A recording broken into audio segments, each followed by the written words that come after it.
ভারতে এবার প্রমাণ হয়ে গেল যে এই ধর্মীয় উগ্রবাদ এবং ধর্মীয় উন্মাদনা ভারতেও কি পরিমাণ তুখর এবং তীব্র।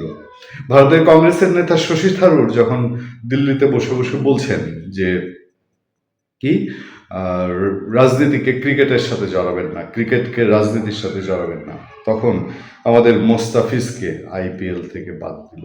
তুখুর প্রতিক্রিয়া বাংলাদেশে খুব স্বাভাবিক সেই প্রতিক্রিয়া হলো, কিন্তু এটা যে একটা উগ্র ধর্মপন্থীর বিজয় এটা স্পষ্ট হয়ে গেল। আমরা সবসময় বলি আমাদের এই দুই দেশের সম্পর্ক নষ্ট করার জন্য উগ্র ধর্মবাদীরা এবং তাদের রাজনৈতিক খায়েশ, রাজনৈতিক বিলাস এইটাই একটা পেরেক বসিয়ে দেয়।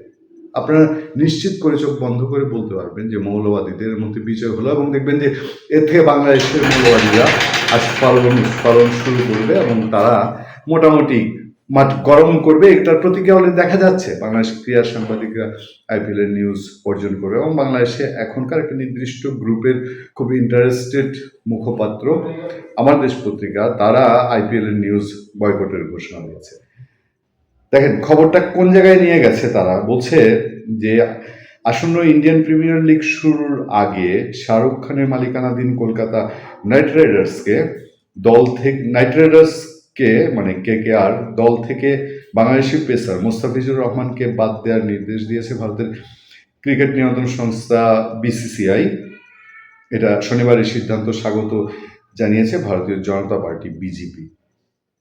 মানে এই সিদ্ধান্তকে বিজেপি মিষ্টি খাওয়ার উপলক্ষ তৈরি করে নিয়েছে।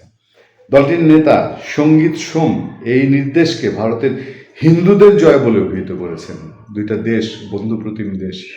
বাংলাদেশে কিছু হলে বাংলাদেশে এক শ্রেণীর ধর্মপন্থীরা তারা বিজয়ের বেশে উৎফুল্লন শুরু করে, ভারতে আবার সেটা দেখা গেছে ভারতীয় রূপে। ভারতীয় সংবাদ মাধ্যম টাইমস অফ ইন্ডিয়ার খবরে বলা হয়েছে বিজেপি নেতা সঙ্গীত সোম এই সিদ্ধান্তের জন্য বিসিসিআইকে ধন্যবাদ জানিয়েছেন এবং এটিকে সারা দেশের হিন্দুদের বিজয় হিসাবে অভিহিত করেছেন। সোম বলেন, ভারতের 100 কোটি সনাতনী মানুষের কথা বিবেচনা করে এই সিদ্ধান্ত নেয়ার জন্য বিসিসিআইকে ধন্যবাদ। আমি নিশ্চিত করে বলতে পারি এই দুই দেশে আপামর জনতা, আরে ভাই বাংলাদেশে ক্রিকেট খেলা হলে বাংলাদেশে বহু মানুষ আছে ইন্ডিয়ার টিমকে সমর্থন করে, আবার বাংলাদেশ পাকিস্তান খেলা হলে ভারতের বহু মানুষ আছে বাংলাদেশের টিমকে সমর্থন করে, বাংলাদেশ থেকে ইন্ডিয়ার সমর্থন, ইন্ডিয়া থেকে বাংলাদেশের সমর্থন। এইটা এই হিন্দুত্ববাদের জয় বিজয় পরাজয় দিয়ে কিভাবে নির্ধারিত হতে পারে আমার মাথায় ধরে না।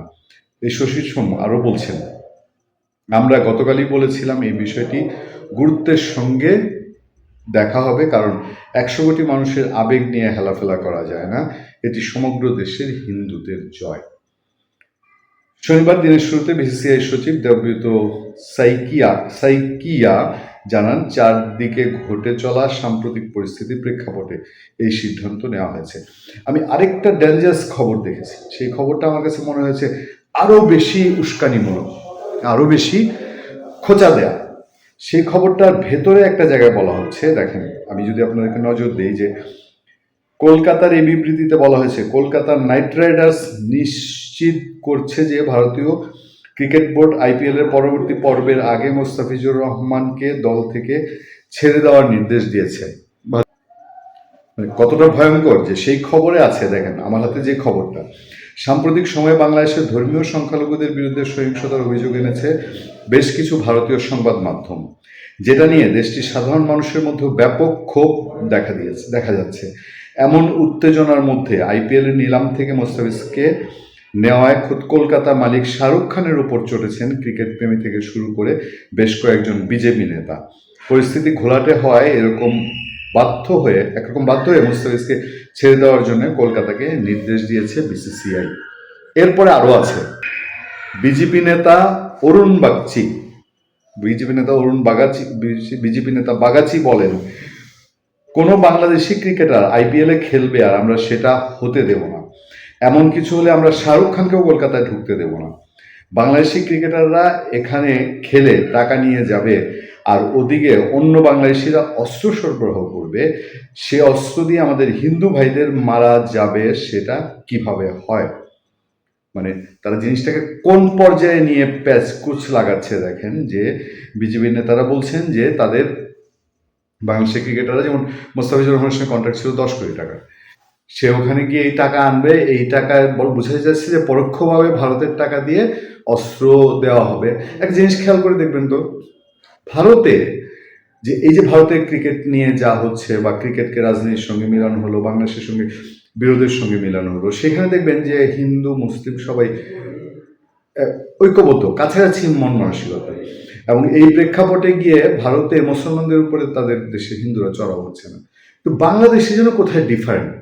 বাংলাদেশে ভারতের সাথে কিছু একটা গ্যাঞ্জাম হইলেই বাংলাদেশের সেই গ্যাঞ্জামটা একটা অংশ ভারতের সনাতন ধর্মী হিন্দু সম্প্রদায়ের উপরে কোনোভাবে টার্গেট না করে পারে না।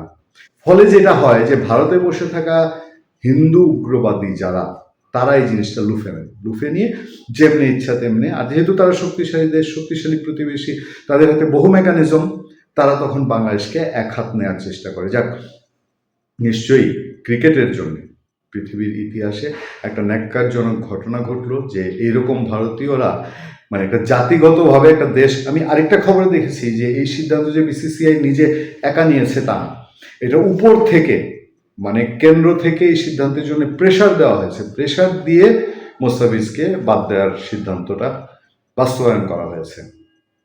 ভালো থাকবেন, সুস্থ থাকবেন। আপনার সাথে আমি আতিক রহমান, পূর্ণিয়া।